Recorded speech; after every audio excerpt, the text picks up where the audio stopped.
Hello friends, स्वागत है आपके अपने चैनल टारगेट एग्जाम पास पर। फ्रेंड्स, आज हम आप लोग बताने वाले हैं Bihar police constable previous year question के बारे में। दोस्तों, जो पूछा गया प्रश्न पत्र देख लीजिए दोस्तों। यह दोस्तों हल प्रश्न पत्र 19/10/2014 को दोस्तों पूछा गया था दोस्तों।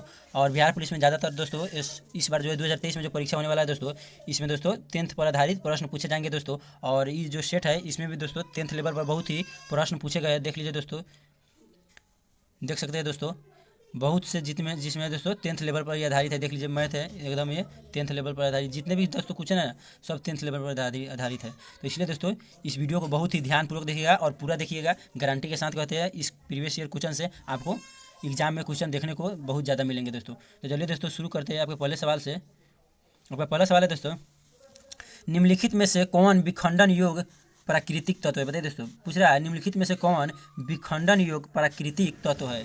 तो कौन है दोस्तों? तो यूरेनियम है दोस्तों। राइट आंसर हो जाएगा uranium 235। Option number B correct answer हो जाएगा यूरेनियम। विखंडन योग प्राकृतिक तत्व है यूरेनियम। अगला सवाल है आपका, प व्यंजन का उच्चारण स्थान है। बताइए दोस्तों, पूछा प, हम लोग प जो बोल रहे हैं उसका उच्चारण स्थान क्या है? हम लोग प बोल रहे हैं यानी कंठ से और ऊँट से। हम प बोलते हैं दोस्तों, प आप बोलकर देखिए, आपका दोनों ओंठ सट जाएगा। इसीलिए दोस्तों इसका ओंठ भी हो जाएगा दोस्तों और कंठ भी हो जाएगा। Option number D right answer हो जाएगा, ओंठ और कंठ। अगला सवाल है, निम्नलिखित में से कौन सा एक पायरिमिडीन क्षार नहीं है? बताइए दोस्तों, निम्नलिखित में कौन सा एक पायरिमिडीन क्षार नहीं है? इसका राइट आंसर हो जाएगा दोस्तों गुआनिन। गुआनिन जो है दोस्तों पायरिमिडीन क्षार नहीं है। ऑप्शन नंबर डी हो जाएगा करेक्ट आंसर। दोस्तों, अगर चैनल पर पहली बार आया है तो चैनल को सब्सक्राइब कर लीजिए, ताकि ऐसा ही वीडियो का नोटिफिकेशन आपके मोबाइल पर हमेशा आता रहेगा दोस्तों। मोहनजोदड़ो का शाब्दिक अर्थ है। बताइए दोस्तों, मोहनजोदड़ो का शाब्दिक अर्थ क्या है दोस्तों? तो है मृतकों का टीला। मृतकों का टीला मोहनजोदड़ो का शाब्दिक अर्थ है मृतकों का टीला। दोस्तों देख रहे हैं सब 10th पर आधारित प्रश्न है। और 2023 में भी दोस्तों जो पूछा जाएगा वो भी 10th लेवल पर ही पूछा जाएगा। इसलिए वीडियो को बहुत ही ध्यानपूर्वक देखिएगा और पूरा देखिएगा दोस्तों, बहुत ही अच्छे अच्छे क्वेश्चन इसमें है। होम रूल लीग आंदोलन किसने प्रारंभ किया? बताइए दोस्तों, होम रूल जो लीग आंदोलन है वो किसने आरंभ किए थे दोस्तों? मैंने शुरू किए थे किसने? एनी बेसेंट और लोकनायक तिलक ने। एनी बेसेंट और लोकनायक तिलक ने शुरू किए थे। ऑप्शन नंबर डी हो जाएगा राइट आंसर, एनी बेसेंट और लोकनायक तिलक ने। अगला सवाल है आपका दोस्तों, अगला सवाल मैथ का है। और दोस्तों इसमें जितने भी मैथ का जो सवाल है और इंग्लिश का, उसके लिए हम एक सेपरेट वीडियो अलग से बनाएंगे दोस्तों। तो इसके लिए क्षमा चाहते हैं दोस्तों, इसके लिए अलग से वीडियो बनाएंगे, क्योंकि दोस्तों इतना में समझाना एडजस्ट नहीं हो पाएगा दोस्तों। इसके लिए अलग से एक सेपरेट वीडियो आएगा। अगला सवाल है, सभी जातिवाचक संख्या का समूह है। बताइए दोस्तों, सभी जातिवाचक संख्या का समूह पूछ रहा है कौन है? तो इसका राइट आंसर हो जाएगा लड़का है, नागरिक है और कार है। यह दोस्तों जातिवाचक संख्या का समूह है। ऑप्शन नंबर बी हो जाएगा करेक्ट आंसर। दोस्तों बहुत ही अच्छा क्वेश्चन है। अगला सवाल इंग्लिश का है दोस्तों, तो हम आप लोगों को बता दिए इंग्लिश और मैथ का क्वेश्चन हम आप लोगों को एक सेपरेट वीडियो अलग से बनाएंगे, उसी में करवाएंगे। अगला क्वेश्चन है आपका, अगला क्वेश्चन है दोस्तों, गलत कथनों को चिन्हित करें। बोला है गलत कथनों को चिन्हित करें। इसमें दोस्तों जो गलत है, 4 ऑप्शन दिए गए हैं, उसमें से जो गलत है उसको चुनना है। देखिए क्या कर रहा है, विधानसभा के सदस्य की सदस्यता भंग की जा सकती है। बताइए, विधानसभा के सदस्य की सदस्यता भंग की जा सकती है यदि, कब की जा सकती है? तो ये 4 मतलब कारण है किसके कारण की जा सकती है। ये 4 आपके सामने कारण है, इसी में से चुन को बताना है किसके कारण संविधान सभा के सदस्यता को भंग किया जा सकता है। पहला है, वह भारत सरकार या किसी राज्य सरकार में लाभ के पद पर आसीन होना, पहला ऑप्शन है। दूसरा है, वह मानसिक रूप से विक्षिप्त हो। तीसरा ऑप्शन है, वह दिवालिया हो। चौथा ऑप्शन है दोस्तों, उसकी आयु 30 वर्ष की हो। राइट आंसर हो जाएगा दोस्तों ऑप्शन नंबर डी, उसकी आयु 30 वर्ष की होनी चाहिए दोस्तों। कब? जब विधानसभा के सदस्यता कौन भंग कर सकता है? कम से कम उसकी आयु दोस्तों 30 वर्ष होनी चाहिए। ऑप्शन नंबर डी हो जाएगा राइट आंसर। अगला सवाल है, नागार्जुन सागर बांध किस नदी पर स्थित है? मोस्ट भी क्वेश्चन है दोस्तों। नागार्जुन सागर बांध किस नदी पर स्थित है दोस्तों? कृष्णा नदी पर स्थित है। ऑप्शन नंबर ए हो जाएगा राइट आंसर, कृष्णा नदी पर नागार्जुन बांध स्थित है। भारत में प्रथम आम चुनाव हुए। बताइए दोस्तों, भारत में सबसे पहले आम चुनाव कब हुआ था दोस्तों? यह 10th का ही प्रश्न है दोस्तों, 1952 में हुआ था। Option number B right answer हो जाएगा दोस्तों। और यह 10th का प्रश्न है, इसलिए हम आप लोग बता रहे हैं दोस्तों, वीडियो को ध्यानपूर्वक देखिएगा, क्योंकि 10th पर आधारित भी इसमें बहुत सारे प्रश्न पूछा गया है। और 2023 में आपको अगर सेलेक्ट होना है तो दोस्तों इस प्रीवियस ईयर को पूरा देखिएगा। अगला सवाल है, एक तत्व ऑक्सीजन के साथ अभिक्रिया कर उच्च गलनांक वाला यौगिक निर्मित करता है। यह यौगिक जल में विलेय है, संभावित तत्व है। बताइए दोस्तों कौन सा तत्व है? जो अभिक्रिया कर उच्च गलनांक वाला यौगिक निर्माण करता है। तो वो है दोस्तों कैल्शियम। ऑप्शन नंबर ए हो जाएगा राइट आंसर, कैल्शियम। अगला सवाल है, अगला सवाल दोस्तों मैथ का है, उसके बाद हिंदी का सवाल आ गया। ईर्ष्या का यही वर्ण विच्छेद होगा, बताइए दोस्तों ईर्ष्या का वर्ण विच्छेद कौन सा होगा। दोस्तों 4 ऑप्शन दिया गया है, इसमें से आप लोगों को चुनना है ईर्ष्या का वर्ण विच्छेद कौन सा होगा दोस्तों। तो दोस्तों ईर्ष्या का जो वर्ण विच्छेद है वह ई प्लस र प्लस स हलंत प्लस य हलंत प्लस आ। ऑप्शन नंबर डी हो जाएगा राइट आंसर, ईर्ष्या का वर्ण विच्छेद। Option number D right answer हो जाएगा। अगला सवाल है, संस्कृत व्याकरण का पिता किसे कहा जाता है। बताइए दोस्तों संस्कृत व्याकरण के पिता यानी जनक किसे माना जाता है। तो वो दोस्तों माना जाता है पाणिनि को। संस्कृत व्याकरण का पिता पाणिनि को माना जाता है। ऑप्शन नंबर बी करेक्ट हो जाएगा, पाणिनि को। अगला सवाल है दोस्तों, जल राशि जो भारत और श्रीलंका को पृथक करती है कहलाती है। बताइए दोस्तों जो जल राशि भारत और श्रीलंका को पृथक करती है वो क्या कहलाती है दोस्तों। तो इसका ऑप्शन ऊपर दिया गया है, तो 4 ऑप्शन है, राइट आंसर हो जाएगा पाक जल संधि। ऑप्शन नंबर ए हो जाएगा करेक्ट आंसर, पाक जल संधि। अगला सवाल है, मिट्टी जो रेंगुर मृदा के नाम से भी जानी जाती है वह है। बताइए जो मिट्टी रेंगुर मृदा के नाम से जानी जाती है उसका नाम क्या है दोस्तों, काली मिट्टी। रेंगुर मिट्टी को हम काली मिट्टी भी कहते हैं दोस्तों, और काली मिट्टी को हम काली कपासी मिट्टी भी कहते हैं। ऑप्शन नंबर ए हो जाएगा राइट आंसर, रेंगुर मृदा का दूसरा नाम काली मिट्टी है। अगला सवाल है, निम्नलिखित में से सत्य कथन है। बताइए इस 4 ऑप्शन दिया गया और पूछ रहा है इसमें से सत्य जो कथन है वो कौन सा है दोस्तों। तो इसका राइट आंसर हो जाएगा आपका H2S संयोगी यौगिक है। Option number C right answer हो जाएगा, H2S संयोगी यौगिक है। अगला सवाल है आपका, वैदिक काल में स्वर्ण व्यवस्था किसने प्रतिपादन की। बताइए वैदिक काल में स्वर्ण जो वैदिक काल में है, वैदिक काल में वर्ण व्यवस्था किसने प्रतिपादित की दोस्तों। तो वो है दोस्तों मनु ने। ऑप्शन नंबर ए हो जाएगा राइट आंसर, बी सॉरी दोस्तों मनु ने। Option number B correct answer हो जाएगा, मनु ने। वैदिक काल में वर्ण व्यवस्था मनु ने किया था। अगला सवाल है आपका, इनमें संज्ञा शब्द है। बताइए 4 ऑप्शन दिया गया है जिसमें से आप लोगों को संज्ञा शब्द को चुनना है। तो बताइए ऑप्शन नंबर ए हो जाएगा राइट आंसर, माधुर्य। Option number A correct answer हो जाएगा, संज्ञा शब्द को चुनना है तो माधुर्य। अगला सवाल है, किस कारण से आकाश का रंग नीला दिखाई देता है। बताइए किस कारण आकाश की रंग नीला दिखाई देता है, किसके कारण दिखाई देता है दोस्तों। तो इसका राइट आंसर हो जाएगा ऑप्शन नंबर सी, प्रकाश के प्रकीर्णन के कारण। प्रकाश के प्रकीर्णन के कारण दोस्तों आकाश का रंग नीला दिखाई पड़ता है, प्रकाश के प्रकीर्णन के कारण दोस्तों। यह दोस्तों मैट्रिक का ही सवाल है साइंस का, तो इसलिए बता रहे दोस्तों वीडियो को पूरा देखिएगा क्योंकि बहुत मैट्रिक लेवल पर ही जो प्रीवियस ईयर क्वेश्चन है हम करा रहे हैं और 2023 में है वो भी मैट्रिक लेवल पर ही पूछा जाएगा। अगला सवाल है आपका मैथ क्या है दोस्तों, इसको हम स्किप करते हैं दोस्तों, चलते हैं अगले सवाल की ओर। वह अवस्था जब सचमुच में युद्ध हुआ नहीं होता परंतु युद्ध का माहौल हमेशा बना रहता है उसे कहते हैं। बताइए दोस्तों मैंने वह अवस्था क्या कहलाता है जब मैंने युद्ध नहीं होता है लेकिन उसका माहौल नहीं होता है, बना रहता है दोस्तों कि अब होगा कि कब होगा, उसको हम क्या बोलते हैं दोस्तों।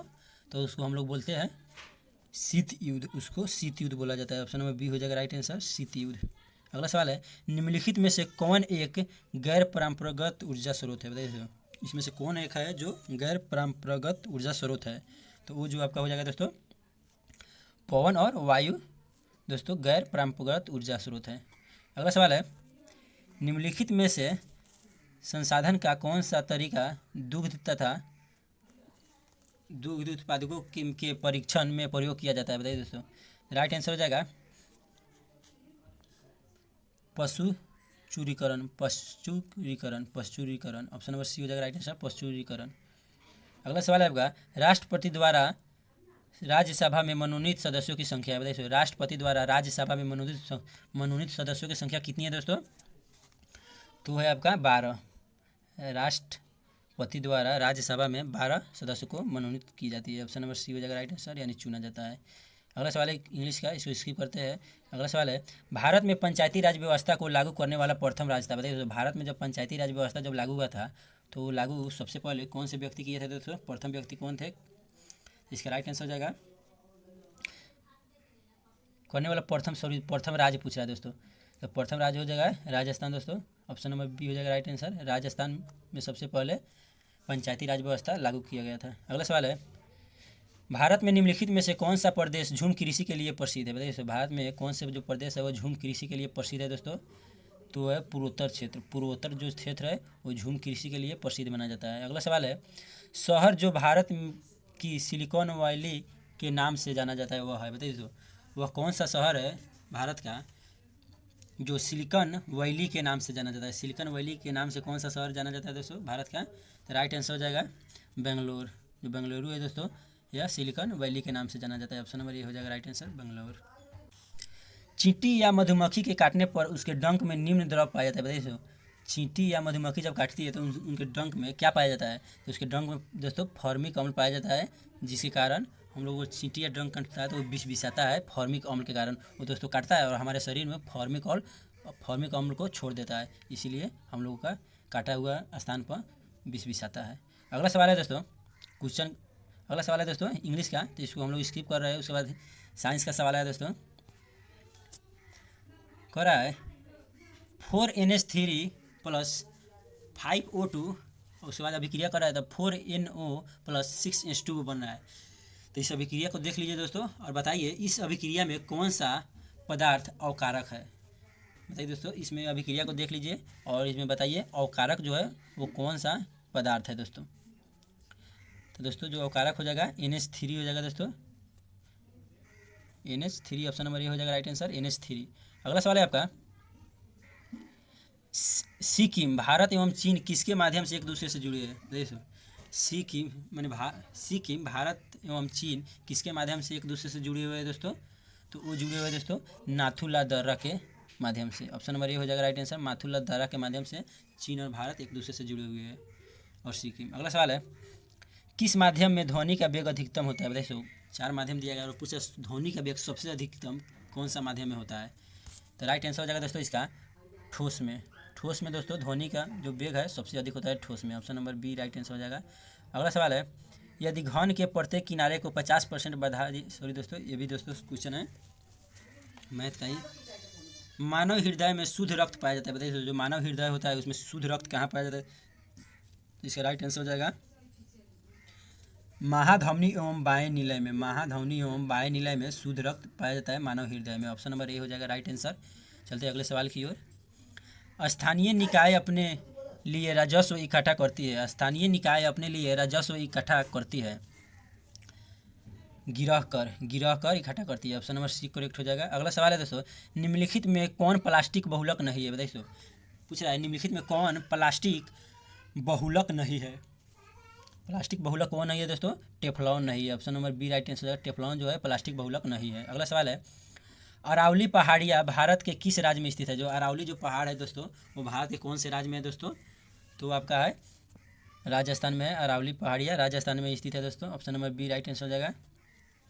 अगला सवाल है आपका, चिपकू आंदोलन का आरंभ हुआ था। चिपकू आंदोलन का आरंभ हुआ था कब हुआ था दोस्तों? कहाँ हुआ था? उत्तराखंड में। चिपको जो आंदोलन है वो उत्तराखंड में हुआ था दोस्तों। चिपको आंदोलन क्या है आपको पता है दोस्तों? चिपको आंदोलन का जो नेतृत्व है दोस्तों वो सुंदरलाल बहुगुणा किए थे दोस्तों इसका नेतृत्व। और चिपको आंदोलन चलाया गया था इसलिए दोस्तों हमारे जो देश में है ना लगातार पेड़ को काटे जा रहा था, लगातार एकदम पेड़ काटा रहा था। और जिसमें इसमें जो क्या हुआ दोस्तों, जो मनुष्य था वह पेड़ से चिपक कर और पेड़ को बचाया गया था दोस्तों कि पहले मुझे काटो उसके बाद पेड़ को काटो। इसी को हम लोग चिपको आंदोलन कहते हैं। पेड़ से चिपक कर हम लोग पेड़ को बचाया है जिसको हम चिपको आंदोलन कहते हैं, जिसका नेतृत्व सुंदरलाल बहुगुणा ने किए थे दोस्तों। मोस्ट इंपॉर्टेंट VVI क्वेश्चन है दोस्तों, यह मैट्रिक का ज्योग्राफी का क्वेश्चन है। अगला सवाल है दोस्तों, निम्नलिखित में कौन सा जीवाणु द्वारा उत्पन्न एक सामान्य रोग है? बताइए, इसमें कौन से जीवाणु द्वारा एक उत्पन्न रोग है? 4 रोग दिया गया और पूछा है जीवाणु द्वारा कौन सा रोग उत्पन्न होता है दोस्तों? हैजा। जो जीवाणु द्वारा रोग उत्पन्न होता है उसको हम हैजा बोलते हैं। ऑप्शन नंबर सी करेक्ट हो जाएगा। अगला सवाल है दोस्तों, इंग्लिश का है तो इसको हम लोग स्किप करते हैं। अगला सवाल की ओर चलते हैं। बैंक नोट प्रेस कहाँ स्थित है? बताइए, बैंक नोट प्रेस कहाँ स्थित है? यानी जो बैंक का जो नोट है वो कहाँ दोस्तों उसको छापा जाता है वह कहाँ स्थित है? तो इसका राइट आंसर हो जाएगा देवास में दोस्तों। Option number B right answer होगा, देवास में बैंक नोट प्रेस स्थित है। अगला सवाल है आपका, कपिस और सचिंद्र शब्दों को सही संधि विच्छेद है? बताइए, कपिस और सचिंद्र है, मैंने कपिस और सचिंद्र का सही संधि विच्छेद पूछ रहा है।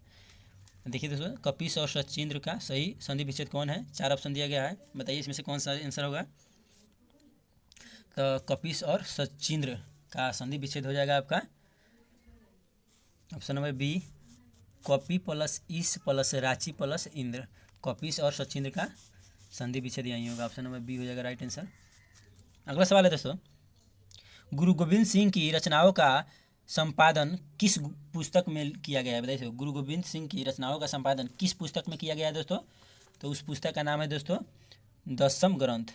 Option number B right answer हो जाएगा दोस्तों, दशम ग्रंथ में किया गया है गुरु गोविंद सिंह के रचनाओं का संपादन। अगला सवाल है, किस अवतल दर्पण के अक्ष पर एक वस्तु दर्पण के वक्रता केंद्र पर रखी है? दर्पण द्वारा निर्मित प्रतिबिंब एवं उसके ध्रुव के बीच की दूरी है? क्या होगा दोस्तों इसके बीच की दूरी? तो इसके बीच की दूरी हो जाएगा दोस्तों 2f के बराबर, 2f के बराबर। यहाँ पे आंसर है 2f के बराबर, यानी फोकस दूरी के दुगुना। Option number C right answer हो जाएगा, फोकस दूरी के दुगुना। अगला सवाल है दोस्तों, यदि n प्राकृत संख्या है तो निम्नलिखित में से किसके इकाई स्थान पर शून्य होगा? दोस्तों यह मैथ का सवाल है। अगला सवाल है, स्वतंत्रता का घोषणा पत्र किसने तैयार किया था? बताइए दोस्तों, स्वतंत्रता का घोषणा पत्र किसने तैयार किया था दोस्तों? तो हमारे तैयार किए थे स्वतंत्रता का जो घोषणा पत्र है उसको तैयार किए थे कौन दोस्तों? Thomas Jefferson. टॉम जेफरसन किसने किए थे? टॉमस जेफरसन ने। ऑप्शन नंबर सी हो जाएगा राइट आंसर। अगला सवाल है, शरीर में ध्वनि यंत्र को और क्या कहा जाता है? शरीर में जो ध्वनि यंत्र है उसको और किस नाम से जाना जाता है दोस्तों? तो उसको जाना जाता है लैरिंक्स के नाम से, लैरिंक्स के नाम से। ऑप्शन नंबर ए हो जाएगा करेक्ट आंसर, लैरिंक्स के नाम से। अगला सवाल है दोस्तों, 14वीं शताब्दी में मोरक्को के किस यात्री व इतिहासकार को न्याय व्यवस्थापक के रूप में दिल्ली दरबार के मुहम्मद बिन तुगलक द्वारा स्वागत हुआ? बताइए दोस्तों, किसका मुहम्मद तुगलक द्वारा स्वागत हुआ था दोस्तों? तो दोस्तों इसका राइट आंसर हो जाएगा 52 है, तो 52 का राइट आंसर हो जाएगा आपका दोस्तों option number B, Ibn Battuta, Ibn Battuta के द्वारा। ऑप्शन नंबर बी हो जाएगा राइट आंसर, इबल बतूता के द्वारा। अगला सवाल है दोस्तों, एक घड़ी की सेकेंड की सुई 2 सेंटीमीटर लंबी है और सुई की चाल। दोस्तों चलते अगले सवाल की ओर। प्रथम मनुष्य निर्भीत उपग्रह था? बताइए दोस्तों, सबसे पहले जो मनुष्य किस उपग्रह से निर्भीत था दोस्तों? तो जो उपग्रह था उनका नाम था दोस्तों स्तुनिक 1, स्तुनिक 1 उपग्रह से निर्भीत था दोस्तों। ऑप्शन नंबर ए हो जाएगा राइट आंसर। अगला सवाल है, भारतीय हिमालयी क्षेत्र की सबसे ऊंची चोटी है? बताइए दोस्तों, भारतीय हिमालयी क्षेत्र की सबसे ऊंची चोटी पूछ रहा है, कौन है दोस्तों? कंचनजंगा है दोस्तों। भारत की हिमालय क्षेत्र की सबसे ऊंची चोटी किसको बोलते हैं दोस्तों? कंचनजंगा को दोस्तों। ऑप्शन नंबर ए हो जाएगा राइट आंसर। अगला सवाल है आपका, सरकार की ओर से भारत में महिलाओं के हित संरक्षण के लिए निम्नलिखित में से किसका गठन किया गया है? बताइए दोस्तों, महिलाओं के हित के संरक्षण के लिए किसका गठन किया गया है दोस्तों? 4 ऑप्शन दिया गया है, चारों ऑप्शन में आप लोगों को बताना है आंसर। तो इसका राइट आंसर हो जाएगा राष्ट्रीय महिला आयोग। ऑप्शन नंबर बी हो जाएगा राइट आंसर, राष्ट्रीय महिला आयोग। अगला सवाल है, इंग्लिश क्या है दोस्तों? उसके अगला सवाल है, इनमें से कौन सी फसल तेल के बीज उत्पन्न नहीं करती? वैसे 4 ऑप्शन दिया गया है, अब पूछ रहा है इसमें से जो तेल निकलता है वो किस में नहीं निकलता है दोस्तों? 4 ऑप्शन में से आप लोगों को बताना है जो तेल है वो किस में से नहीं निकलता है दोस्तों? तो उसमें से पीजन पी में से नहीं निकलता है। Option number C right answer हो जाएगा, पीजन पी में से।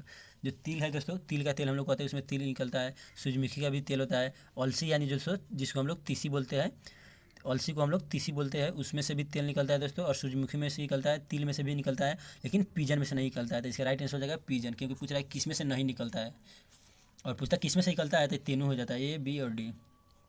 अगला सवाल है दोस्तों मैथ का, तो चलते हैं इसको स्किप करके। अगला सवाल है दोस्तों, श्री पद्मनाथ स्वामी मंदिर कौन से राज्य में स्थित है? जो श्री पद्मनाथ जो मंदिर है वो कौन से राज्य में स्थित है दोस्तों? केरल में स्थित है दोस्तों। Option number B right answer हो जाएगा, केरल दोस्तों। और केरल के बारे में और हमको जानकारी दे दें, सबसे साक्षरता वाला राज्य पूछेगा भारत में तो केरल। और दोस्तों पूछेगा केरल की राजधानी तो तिरुवनंतपुरम। और पूछेगा दोस्तों मसालों की बगीचा किसे कहते हैं? तो केरल को ही कहते हैं। चलते हैं अगले सवाल की ओर। अगला सवाल है दोस्तों, निम्नलिखित अधातु तत्व में धात्विक चमक होती है? बताइए जो निम्नलिखित अधातु होता है, धातु तत्व, उसमें से धात्विक जो चमक होती है वो किस में होती है दोस्तों? तो इसका राइट आंसर हो जाएगा आपका आयोडीन में। ऑप्शन नंबर सी हो जाएगा राइट आंसर, आयोडीन में। अगला सवाल है दोस्तों, अगला सवाल दोस्तों इंग्लिश का है, तो इसको हम लोग स्किप करते हैं इंग्लिश के सवाल के, चलते हैं अगले सवाल की ओर। गैस जो मौसमीय परिवर्तन को प्रभावित नहीं करती है वह है, बताइए जो कौन सी गैस है जो मौसम के परिवर्तन को प्रभावित नहीं करती है, वो कौन सा गैस है दोस्तों? वो है दोस्तों मीथेन है। Option number C right answer हो जाएगा दोस्तों, मीथेन। अगला सवाल है आपका, तारक रश्मियाँ कहलाती है, बताइए दोस्तों, निकलती है जो तारक रश्मियाँ है वो निकलती है दोस्तों, वो किससे निकलती है तारक रश्मियाँ दोस्तों? वो निकलती है तारकाय से। ऑप्शन नंबर ए हो जाएगा राइट आंसर, तारकाय से दोस्तों तारक रश्मियाँ निकलती है। अगला सवाल है मैथ का है दोस्तों, देख लीजिए। अगला सवाल है, उपसर्गों के बारे में सत्य नहीं है, बताइए जो उपसर्ग है उसके बारे में सत्य कौन नहीं है दोस्तों? 4 ऑप्शन दिया गया है और इनमें से बताना है उपसर्गों के बारे में सत्य कौन नहीं है, चारों में से एक को। तो दोस्तों इसको पढ़ लीजिएगा आप लोग, इसका आंसर हो जाएगा ऑप्शन नंबर बी, शब्द के अंत में जुड़ते हैं। ऑप्शन नंबर बी करेक्ट हो जाएगा, शब्द के अंत में जुड़ते हैं, यह सत्य नहीं है। अगला सवाल है दोस्तों, अधात्विक खनिज का उदाहरण है, अधात्विक खनिज का उदाहरण कौन सा है दोस्तों? तो जो अधात्विक खनिज का उदाहरण है वो है मैंगनीज। मैंगनीज दोस्तों अधात्विक खनिज का उदाहरण है। Option number C right answer हो जाएगा। अगला सवाल है, सूर्य के द्वारा विकृत ऊर्जा का कारण बताइए, जो सूर्य के द्वारा जो विकृत ऊर्जा है उसका कारण क्या है दोस्तों? उसका कारण है नाभिकीय संलयन है। ऑप्शन नंबर बी हो जाएगा राइट आंसर, नाभिकीय संलयन के द्वारा विकृत ऊर्जा का कारण है। अगला सवाल है, लोकतांत्रिक सरकार के 3 अंग है, बताइए दोस्तों, लोकतांत्रिक सरकार के 3 अंग है और वह कौन कौन है आप लोगों को बताना है। लोकतांत्रिक सरकार के 3 अंग कौन कौन है? इसका राइट आंसर हो जाएगा कार्यपालिका, विधायिका और न्यायपालिका, ये तीनों जो है सरकार के 3 अंग है लोकतांत्रिक। अगला सवाल है दोस्तों, यह मैथ का सवाल आ गया, चलते हैं अगले सवाल की ओर। जड़ की कोशिका में उपस्थित लवक को कहते हैं, बताइए जो जड़ की कोशिका है उसमें उपस्थित जो लवक है उसको क्या कहते हैं दोस्तों? तो इसका राइट आंसर हो जाएगा ल्यूकोप्लास्ट कहा जाता है। जड़ की कोशिका में उपस्थित लवक को ल्यूकोप्लास्ट कहा जाता है। Option number B right answer हो जाएगा। अगला सवाल है दोस्तों, सरदार वल्लभ भाई पटेल को सरदार की उपाधि किस आंदोलन में दी गई, बताइए दोस्तों, सरदार वल्लभ भाई पटेल को जो सरदार की उपाधि थी वो किस आंदोलन में दी गई थी दोस्तों? तो इसका राइट आंसर हो जाएगा बारदोली आंदोलन। Option number C right answer हो जाएगा दोस्तों, बारदोली आंदोलन में सरदार वल्लभ भाई पटेल को सरदार की उपाधि दी गई थी। अगला सवाल है, मात्रा स्थिर रखते हुए जब किसी पिंड की गति दुगुनी की जाती है तो बताइए तो क्या होता है दोस्तों? मात्रा स्थिर रखे हुए जब किसी पिंड को गति के दुगुनी की जाती है तो क्या जानते क्या होता है दोस्तों? उसका संवेग दुगुना हो जाता है, उसका जो संवेग है वो दुगुना हो जाता है। ऑप्शन नंबर बी हो जाएगा राइट आंसर। अगला सवाल है आपका, फुटबॉल वर्ल्ड कप 2014 में कौन सा देश तीसरे स्थान पर रहा, बताइए जो फुटबॉल हुआ था, फुटबॉल वर्ल्ड कप 2014 में, उसमें पूछ रहा है कौन सा जो देश था वह तीसरे स्थान पर रहा था दोस्तों? तो राइट आंसर हो जाएगा दोस्तों नीदरलैंड दोस्तों। ऑप्शन नंबर डी हो जाएगा राइट आंसर, जो नीदरलैंड था दोस्तों वह फुटबॉल वर्ल्ड कप 2014 में तीसरे स्थान पर था। अगला सवाल है दोस्तों, पंचायतों नगर निगमों और नगरपालिकाओं के चुनाव हेतु संबंधित क्षेत्र को छोटे छोटे निर्वाचन क्षेत्रों में विभाजित किया जाता है, जो कहलाता है, ये क्या कहलाता है दोस्तों? जिसके द्वारा हम छोटे छोटे निर्वाचित क्षेत्रों में विभाजित करते हैं तो वो जो कहलाता है दोस्तों वार्ड कहलाता है। Option number B right answer हो जाएगा दोस्तों, वार्ड कहलाता है। नगर पालिकाओं के चुनाव से संबंधित छोटे छोटे निर्वाचन क्षेत्रों में विभाजित किया जाता है जिसको वार्ड बोला जाता है। अगला सवाल है दोस्तों, पूर्वकालिक क्रिया का उदाहरण है, बताइए जो पूर्वकालिक क्रिया है उसका उदाहरण कौन सा है दोस्तों? 4 ऑप्शन दिया गया है, इसमें बताना है पूर्वकालिक क्रिया का उदाहरण कौन सा है। इसका राइट आंसर हो जाएगा दोस्तों आपका पिताजी चाय पीकर दफ्तर चले गए, पिताजी चाय पीकर दफ्तर चले गए। ऑप्शन नंबर बी हो जाएगा राइट आंसर। अगला सवाल है दोस्तों, मैथ का है। अगला सवाल है, आईसीएस की परीक्षा पास करने वाले प्रथम भारतीय कौन थे? आईसीएस की परीक्षा पास करने वाले प्रथम भारतीय कौन थे? सुरेंद्र नाथ बनर्जी थे। Option number A right answer हो जाएगा, सुरेंद्र नाथ बनर्जी। अगला सवाल है, प्राकृतिक गैस का मुख्य अवयव है, बताइए जो प्राकृतिक गैस है उसका मुख्य अवयव क्या है दोस्तों? जो प्राकृतिक गैस है उसका मुख्य अवयव है मीथेन है दोस्तों, मीथेन। ऑप्शन नंबर ए हो जाएगा राइट आंसर, मीथेन। अगला सवाल है, निम्नलिखित में से व्यस्ततम समुद्रीय व्यापारिक मार्ग है, बताइए। निम्नलिखित में से व्यस्ततम समुद्री व्यापारिक मार्ग कौन सा है दोस्तों?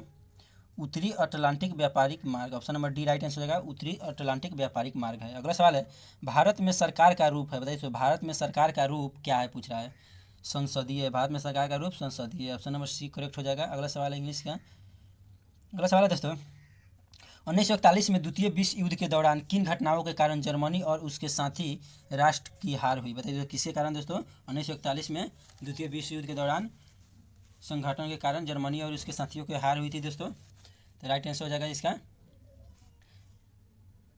ऑप्शन नंबर सी यानी 2 और 4 दोस्तों। जर्मनी का रूस पर आक्रमण और जापान का पर्ल हार्बर पर आक्रमण, ये दोनों दोस्तों इसके कारण जर्मनी और उसके साथी राष्ट्रों का हार हुआ था। किसी कारण दोस्तों? जर्मनी का रूस पर आक्रमण और जापान के पर्ल हार्बर पर आक्रमण। आपका अगला सवाल है, अगला सवाल दोस्तों मैथ का है, ये भी दोस्तों मैथ का ही सवाल है। ये दोस्तों साइंस का सवाल है आपका। एक पदार्थ की जल में विलेयता ताप बढ़ने से घटती है, बताइए। जो एक पदार्थ की जल में जो विलेय ताप बढ़ने से घटती है तो पदार्थ क्या है, बताइए। गैस में दोस्तों जब विलेय ताप बढ़ने लगती है तो उसका जो विलेयता है वो घटने लगती है। अगला सवाल है आपका, महापौर निम्नलिखित में से किसका प्रमुख होता है, बताइए। महापौर है वो किसका प्रमुख होता है दोस्तों? महापौर तो वो दोस्तों होता है नगर निगम का प्रमुख होता है। नगर निगम पूछेगा, नगर निगम का प्रमुख कौन होता है? तो महापौर होता है, option number B right answer हो जाएगा। अगला सवाल है, नदी जो दक्षिणी गंगा कहलाती है, बताइए। कौन सी नदी है जो दक्षिण गंगा कहलाती है? गोदावरी को हम लोग दक्षिण गंगा कहते हैं, option number B right answer हो जाएगा। दक्षिण गंगा के नाम से गोदावरी को जाना जाता है। अगला सवाल है, लोकमान्य तिलक के विषय में निम्नलिखित में से कौन सा कथन सही नहीं है? जो लोकमान्य तिलक है उसके विषय में निम्नलिखित में से कौन सा कथन सही नहीं है? तो इसका राइट आंसर हो जाएगा, राइट आंसर हो जाएगा वह नगरपंथी कांग्रेसी नेता थे। वह नगरपंथी कांग्रेसी नेता थे। लोकमान्य तिलक वो कौन थे दोस्तों? वह नगरपंथी कांग्रेस नेता थे। अगला सवाल है, भारत में मैग्नीज का सर्वाधिक प्रतिशत उत्पादन करने वाला राज्य निम्नलिखित में से कौन सा है, बताइए। भारत में मैग्नीज का सर्वाधिक प्रतिशत उत्पादन करने वाला राज्य कौन है? यानी पूछ रहा है दोस्तों भारत में सबसे ज़्यादा मैग्नीज कहाँ उत्पादन होता है दोस्तों, पूछ रहा है। तो इसका राइट आंसर हो जाएगा दोस्तों 90 का आपका ऑप्शन नंबर सी हो जाएगा दोस्तों, मध्य प्रदेश में। मध्य प्रदेश में सबसे ज़्यादा मैंगनीज का उत्पादन होता है, ऑप्शन नंबर सी राइट हो जाएगा। अगला सवाल है, लोकतंत्र जनता द्वारा तथा जनता के लिए शासन है, यह कथन किसका है? मस्ट VVI क्वेश्चन दोस्तों। बताइए दोस्तों किसका है दोस्तों यह कथन? तो यह कथन है दोस्तों अब्राहम लिंकन साहब के। लोकतंत्र जनता द्वारा जनता के लिए शासन, यह कथन अब्राहम लिंकन जी का है। अगला सवाल है, भारत का संविधान कैसा है दोस्तों, बताइए। भारत का संविधान कैसा है दोस्तों? तो वह लिखित भी है दोस्तों और संघीय भी है, यानी ऑप्शन नंबर 1 और 2 दोनों हो जाएगा। देखिए दोस्तों 1 और 2 दोनों हो जाएगा, ए एवं बी दोनों। अगला सवाल है, मैथ क्या है दोस्तों, इसको छोड़ते हैं। अगले, हिमखंडों के पिघलने का मुख्य कारण, जो हिमखंड है उसको पिघलने का मुख्य कारण क्या है दोस्तों? भूमंडलीय ताप वृद्धि दोस्तों। हिमखंड किसको बोलते हैं? जहाँ दोस्तों जो बर्फ़ होता है ना वह जम जाता है और वह पिघलता है, उसी को हम हिमखंड बोलते हैं। तो वहीं पूछ रहा है हिमखंड क्यों पिघलता है, बताइए। जब बर्फ़ का गोला है वहाँ पर भूमंडलीय जब ताप में वृद्धि होगा तब न वह गोला मैंने बर्फ़ का पिघलेगा, तो वही भूमंडलीय ताप वृद्धि। अगला सवाल है, निम्नलिखित में से कौन सा जीवाश्म ईंधन नहीं है, बताइए। इनमें से 4 ऑप्शन दिया गया है, पूछ रहा है जीवाश्म ईंधन कौन नहीं है? तो यूरेनियम दोस्तों यह जीवाश्म ईंधन नहीं है। बाकी दोस्तों देख लीजिए, कोयला, पेट्रोलियम, प्राकृतिक गैस, ये सब दोस्तों ईंधन है, जीवाश्म ईंधन है, और यूरेनियम और जीवाश्म ईंधन नहीं है। ऑप्शन नंबर डी हो जाएगा राइट आंसर। अगला सवाल है, भारत में सती प्रथा के विरोध में आंदोलन का नेतृत्व किसने किया, बताइए दोस्तों। भारत में सती प्रथा के विरोध में आंदोलन का नेतृत्व किसने दिया था दोस्तों? इसका राइट आंसर हो जाएगा दोस्तों ऑप्शन नंबर बी, राजा राम मोहन राय ने। राजा राम मोहन राय ने दोस्तों भारत में सती प्रथा का विरोध का आंदोलन का नेतृत्व किसने यहीं किए थे दोस्तों? राजा राम मोहन साहब ने सती प्रथा का विरोध का आंदोलन किए थे। अगला सवाल है, बर्जीशियस विधि द्वारा कृत्रिम पेट्रोलियम प्राप्त करने में निहित है। बर्जियस विधि द्वारा कृत्रिम पेट्रोलियम प्राप्त करने में निहित है। कौन निहित है दोस्तों? राइट आंसर हो जाएगा, इसका ऑप्शन ऊपर दिया गया बता रहे हैं। राइट आंसर हो जाएगा दोस्तों कोयले और हाइड्रोजन के बीच अभिक्रिया। कोयले और हाइड्रोजन के बीच अभिक्रिया, ऑप्शन नंबर बी हो जाएगा राइट आंसर। अगला सवाल है आपका, इनमें से कौन सा देश त्रिदेशीय संधि का सदस्य नहीं था? बताइए इनमें कौन सा देश है जो त्रिदेशीय संधि का सदस्य नहीं था दोस्तों? तो इसका राइट आंसर हो जाएगा option number D, Italy. Sorry दोस्तों, इसका राइट आंसर हो जाएगा इटली। ऑप्शन नंबर डी हो जाएगा राइट आंसर। अगला सवाल है, लोहे पर कलई के लिए निम्नलिखित में से किस धातु का उपयोग किया जाता है जिससे कि इसके क्षय को रोका जा सकता है? तो इसका राइट आंसर हो जाएगा दोस्तों जिंक से। ऑप्शन नंबर ए हो जाएगा राइट आंसर। अगला सवाल है, यानी लास्ट सवाल 100 नंबर, जापान, जर्मनी और इटली ने मिलकर एक गुट का निर्माण किया था जिसका नाम था, बताइए दोस्तों, जापान, जर्मनी और इटली ने मिलकर जो गुट निर्माण किए थे उनका नाम क्या था दोस्तों? तो उनका नाम था धुरी शक्ति नाम था। ऑप्शन नंबर ए हो जाएगा राइट आंसर।